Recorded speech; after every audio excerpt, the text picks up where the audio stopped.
So, want to talk to you tonight about the red flags of con artists, manipulators, and abusers. Ooh, this is a juicy topic. So, I have read many of your comments in the group, and I see a lot of people in either emotionally abusive relationships or relationships with partners where that are takers or more narcissistic or perhaps just manipulative or passive aggressive. And I want to teach you some of the red flags on how to recognize when these people show up in your life and what you can do about it. Okay?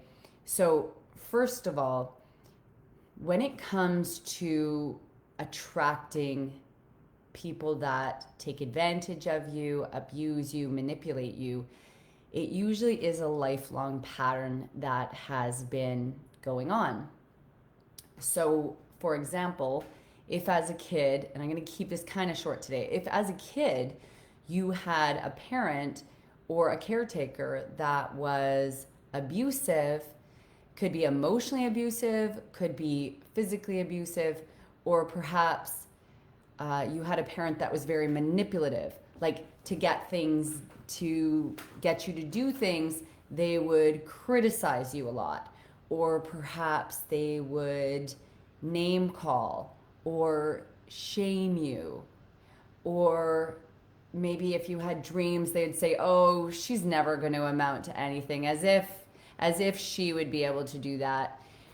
So they might use name calling and shame to keep you small. The other things that sometimes can happen with people that are manipulative is they can use threats. So, for example, if they're saying, if you continue to do this behavior, you're going to be out on the street. Or they can threaten you as a kid with abandonment or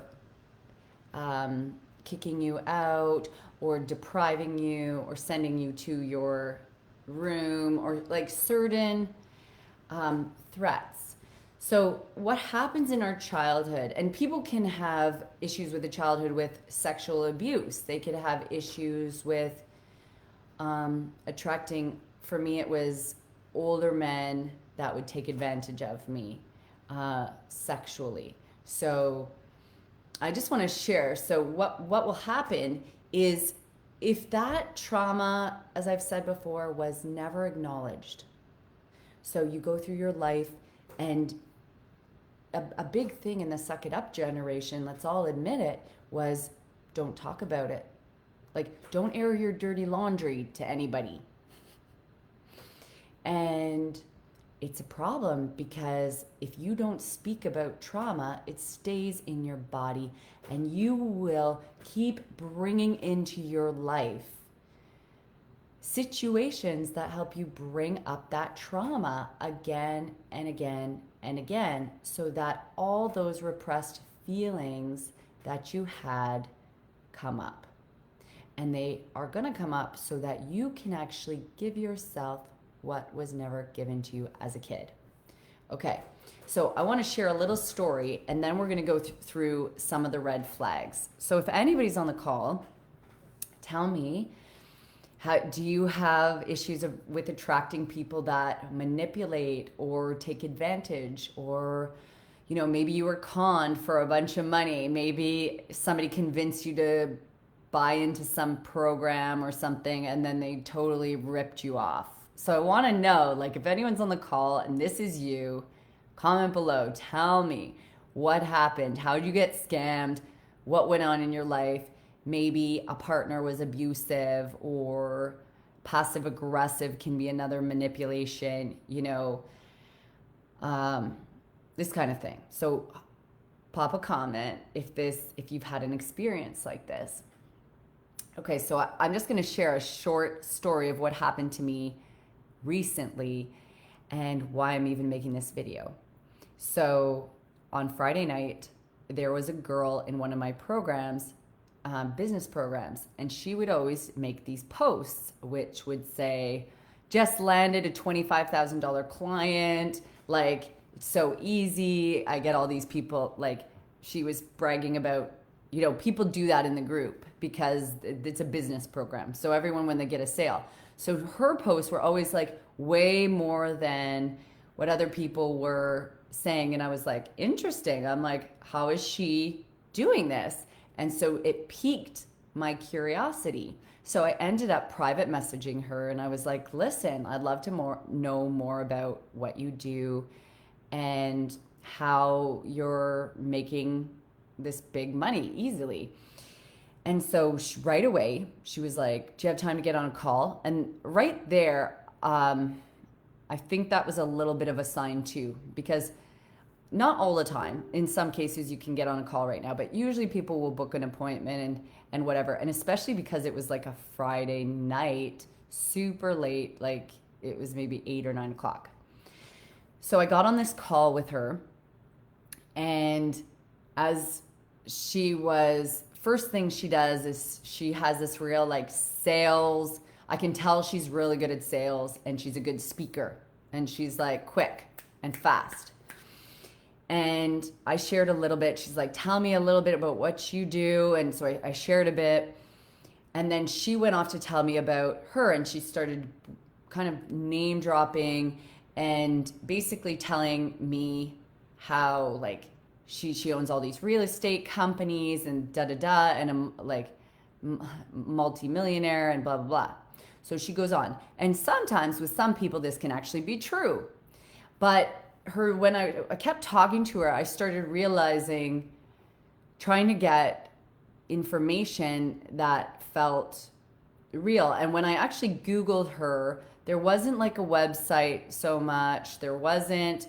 So my spidey senses started to get triggered. It was just even the amount of talking that she was doing about all these money she was making and all this stuff. So there was one sign, okay, that started going down. And here's the issue. In the past, I would have been, when it comes to people taking advantage or like being scammed, if we have these obsessions, like we really want to make money and we're so attached to it and making it, these con artists are going to try to get you at the jugular, which means whatever needs, deep-seated needs that you have, they are really going to speak to that and romanticize that for you, because they can tell that there's like, it's the same with people that say have been sexually abused, they've never had a home. People that are abusive are going to romanticize and promote that idea of like being loved and being belonging and have a family. And people that with money, it's going to be like, oh my God, you can make this money. It's effortless. It doesn't take it's easy. They're going to start to try to really, what's the word that I'm looking for? Romanticize that attachment that you have. So the more that the more that you are not connected to yourself and you look outside yourself for love or money or whatever to make you happy, you're going to be much easily manipulated, okay? So with her, she kept, another thing she was doing on the phone is she was complimenting me like crazy. And I really find this with people that even when you're going on dates or whatever, people that use a lot of flattery, it's great. When it's sincere, it's wonderful. But when it's coming off so much and they don't even quite know you yet, it's a red flag. It's a definite red flag when somebody compliments you. And for the people that are insecure and have low self-worth, it's like, oh my God, somebody's paying attention to me. Someone likes me. Someone understands me. And these people thrive off your insecurity, and they know. Another thing, so she kept going on and kind of sharing her program with me and what she does. And when she mentioned how much it was, I think it was $25,000 for this program. And she said, and I said, I might need time to think about this, you know, and she said, oh, that's your mind. That's your mind. That kind of thinking is not going to get you where you want to go. You just need to jump in, because that mind is you're following your limiting beliefs, and that kind of thinking is not going to create abundance for you. So it was like she was using these theories to try to shaming me and telling me that the way that they're trying to make me doubt yourself. And that's the third red flag. People that basically are telling you the way that you're going is the wrong way, and that trusting yourself is not correct because it's not going to get you to where you want to go, right? And they're going to try to trigger all those self-doubts that perhaps you were even told as a kid, you know, to doubt yourself. Like, don't, you know, when your parents tell you what to do instead of asking you what you should do. This is a big thing. This is why as we don't trust ourselves in this world, you know, because we've been told forever what to do. You should do this, or you should do that, or don't do that, or do this. So we never learn, ooh, what do I feel? What's right for me? But oftentimes it's so important to trust our spidey senses that go, ooh, that's a little weird. But when we haven't practiced honoring them, they're almost so small. Our mind is so in charge. The self-doubt is overpowering the intuition. Okay, so that's another thing she did. She's trying to make me doubt myself. And you know what? It almost worked on the phone. I was like, I started thinking, maybe it's true. Maybe I do just need to jump in and just do it and go for it. The other thing she did is when she was trying to convince me to purchase this program, she said, and if you need more time to think about this, then maybe you're not the type of client that I want, or you're not ready for this program. Okay? And that is another tactic that manipulators and abusers will use, where they start to reject you almost, or reject that you're of the same standard or the same quality or whatever. So they're trying to trigger your low self-worth issues. And for, you know, and I mean, this is something all marketing people use, where they go, I don't know if you're a right fit for this program, because it's kind of like this. It's like what I use with my son. If I want him to do something, if I really want him to do something, he doesn't do it. The minute I say, I don't know if you can tie your shoes. I don't know if you can tie your shoes. Then he's like, yes, I can. I can tie my shoes. Because there is something in human nature that always wants to prove the person wrong. Like, go fuck yourself. Of course I can do this. You know, I remember the very first time with my parents when I failed first year university. And I remember being like, I overheard my parents saying, I don't think she's going to be able to do it or graduate or whatever. And in that moment, I said, oh yeah, you don't think I can do it? I'm going to do it, and I'm going to do it all by myself. Tell me if this is true for anyone on the call. Have you guys had that experience when people doubt you? You're like, oh yeah? So this is a practice that manipulators and con artists use to actually do what they want you to do. Okay? So that's another thing. What was that? Number 4. 5. So on this call, I wanted time to think about it. And I also wanted time because I have been embracing my skeptical self. And usually I do have a very open mind. And sometimes with people that are into the spiritual world and the woo-woo world and very holistic, it's like, oh, we believe in unicorns and rainbows and everything. It's just like sometimes we are too open. Like we believe in things before. And I'm not saying you need human clinical trials. I'm talking about trusting your gut. But sometimes the proof is in the pudding. So what I mean by that is if I'm going to drop 25 G's or whatever, I'm going to do something with a coach, and this is what I never did enough, is you need to get proof. You want to see, like if you hire a contractor, if you hire anybody in your life, you want to see who have they worked with, what did they say. You know, this is why it's so important to get a few quotes from people and a few testimonials. When you're hiring people for your jobs, you want to call, because people, it's very easily to lie or omit the truth or any of these things. But it's hard when people have testimonies, living proof. It's just creates more validity.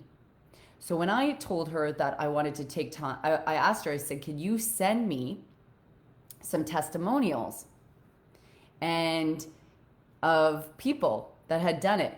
And she was very resistant. And that's actually what started to totally give it away for me, because I know in my program, every single client that comes through gives me a testimonial, because at most 99% of them get results. So you really, even with when you're dating, you want to look at what's the last relationships this person has had. You know, how did they end the relationship? What are the relationships with their friends? You know, if you're dating somebody, how do they interact with their family? How do they interact with, do they have a lot of friends? Do they have a few friends? How long have they had their friends for? It's super, how do they interact in front of people? Very important thing with a partner, because people can treat you one way and treat other people a totally different way. The same thing, it could actually be vice versa. They actually treat,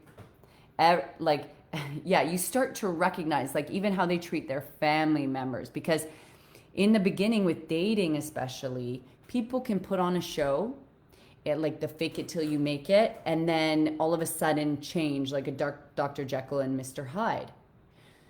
So you really want to see, you want to look, that's why not rushing into things.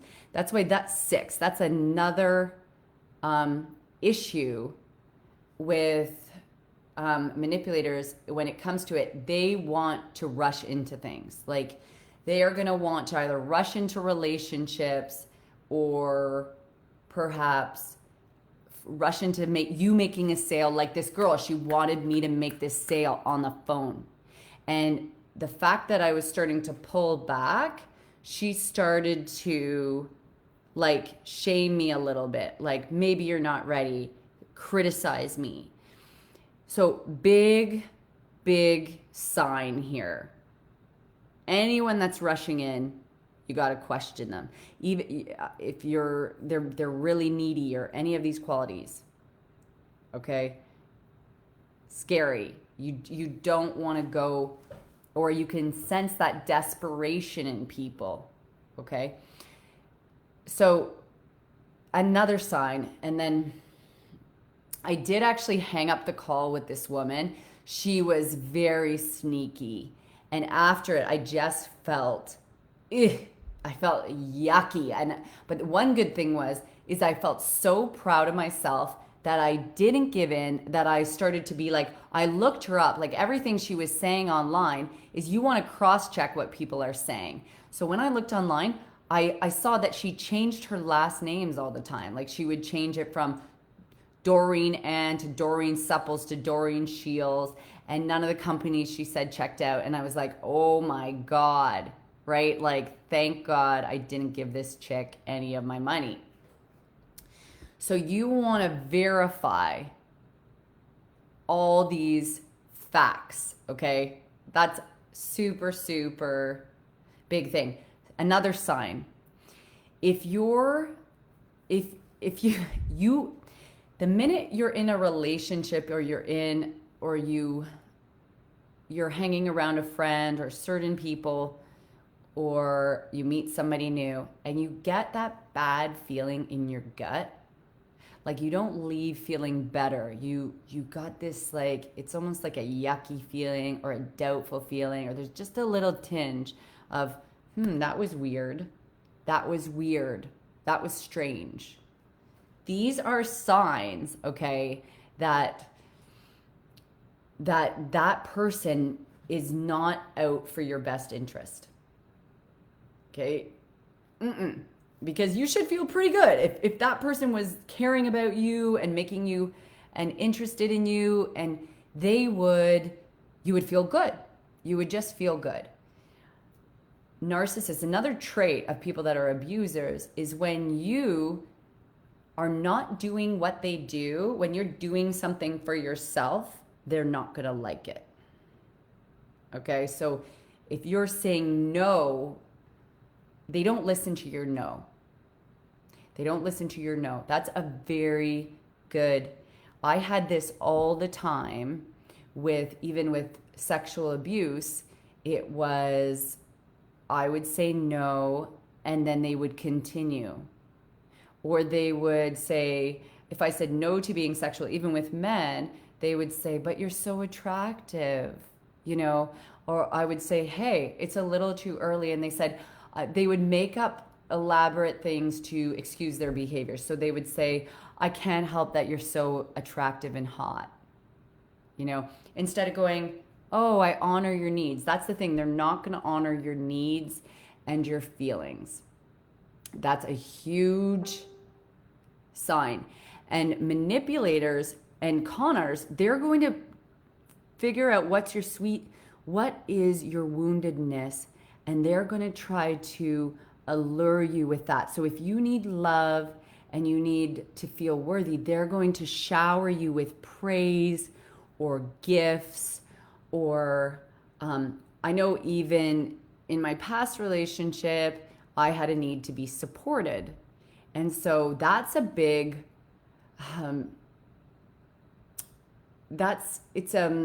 if I hear somebody say, oh, I'm going to support you, like, sweetheart, like, I'm going to support you, then it's like, ooh, a piece of me just falls really in love, and it can almost blind me to other things that are going on with that person.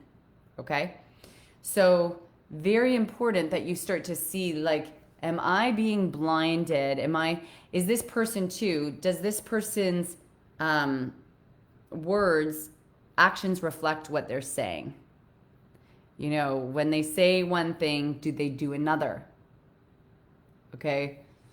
Like, for example, they say, oh, sweetheart, I love you. But then they are putting you down in front of people. They're criticizing you. They're not being there for you, or they're, all of that. So do their words, because people that have been abused get romanticized by people's words. It used to happen in the chemistry.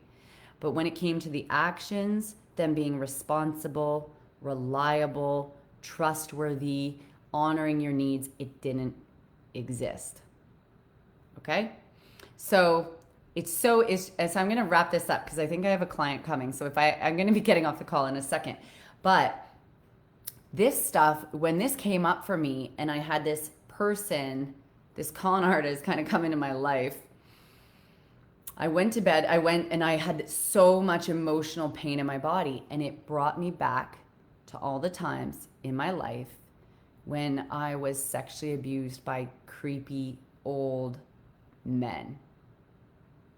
And I started having memories come up I couldn't even remember, and of like what they would say to me and how they would flatter me, and certain, and even throughout my like teenage years, of how I was just very easy manipulated. And there was just a hole that was so big in my heart that that wanted desperately to be loved. So any attention was good attention. So it was so important. So like all I did was start to go into some of those feelings of being abused again, and just started to grieve and let those emotions create a space for them to heal. And it's so important, especially with if anyone's had abuse or sexual abuse or anything, it can take years to honor those feelings. And it's so important to stop busying ourselves and having the courage to go within, because it's the only thing that's going to stop you from attracting these type of people, as well as you need to figure out, what did I need to hear? How did I need to be safe as a kid? What did I need to hear? And how could I have protected myself? Because children, when they have abuse, what happens is they often become paralyzed. Okay? And that paralysis, the paralysis actually stops. Like, I used to have it where I'd have my clients even hug me and I would just freeze. This is not even that long ago. Like I would, I don't know, 5 years, within the last 5 years, and I would freeze and I couldn't even speak. Like, I don't like that. I don't like that, or like, no, thank you. And it took years. I remember one client, and I'm going to wrap it up, actually hugged me. And this is when I was getting my voice back, and he hugged me and he held me. So he was not just like, when his face is like right in your face and he's like holding me there and like that. And I'm like, I do not like this guy. This person is creepy. This person makes me feel unsafe. So I remember I pushed him away, and he was so surprised because I've always been too kind, too tolerant. And he looked at me, he goes, "Did you just push me away?" Like, it was like so funny the way that he said that. And I was like, I go, that made me feel uncomfortable. I'm not okay with that. And he goes, "Did you just push me away?" Just like that. He was just looking at me. He's like, and I was like, I go, "Please do not touch me." I was like, I am 100% not okay with you holding me too close. And then he kept repeating it, and he could not. And I was like, and I kept saying to him, like, I go, "Even your reaction right now is part of the problem." And he goes, "Oh my God." And he's like, "I am never going to come to you or talk to you because I was at an expo or see you again." And I was like, "Great. Oh my God, that's a blessing." And I had no fear. And for the first time, and it had taken me 5 to 10 years to get to the space of healing where I actually had done all the work, embraced my anger, embraced my voice, not being scared to be like, "Go fuck yourself." But that took like a ton of self-work and even like scream therapy and all of the above, that where I could actually release my trauma and create that fearless self-expression that allowed me to like first of all, see these type of abusers, see the signs and how inappropriate things are, because before I couldn't even see it, and actually do something about it. So I have to go. I have a client, and I don't know if I'm coming here or she's going there. But I wanted to say, anybody on the call that's wanting to break the cycle of abusive partners and getting conned and just people that take advantage, whether it's friends or children, whatever, book a clarity call, book a breakthrough call, and it's free. I get on the call with people that are able, that want to make a radical change in their life. They're sick and tired. They've gotten to the place where enough is enough. Like they're done, they're done. And also people that are able to invest, because I don't want to waste your time. And it's not a deep counseling session as much as a strategy call. We do go to the roots of some of your issues, but it takes time to heal this. It's not going to take one session. It's going to take, 20 sessions. So in my program, we have a module actually on anger and honoring your anger and looking at emotional abuse and how you can stand up for yourself and protect yourself. So, and we do a lot of inner child work to go down to the muck and heal the trauma, heal the woundedness, heal the pain that has lived in you for 40, 50, 60 years. So the work we do is very deep, and sometimes I do scream therapy, whatever it takes to help you heal. My clients are getting radical results, and a lot of them say, like, I never even was an angry person before, and now they're starting to see the benefit of anger and how it's so important to protect yourself, that it's impossible to open up your heart when you don't have the ability to protect yourself. So I love you all.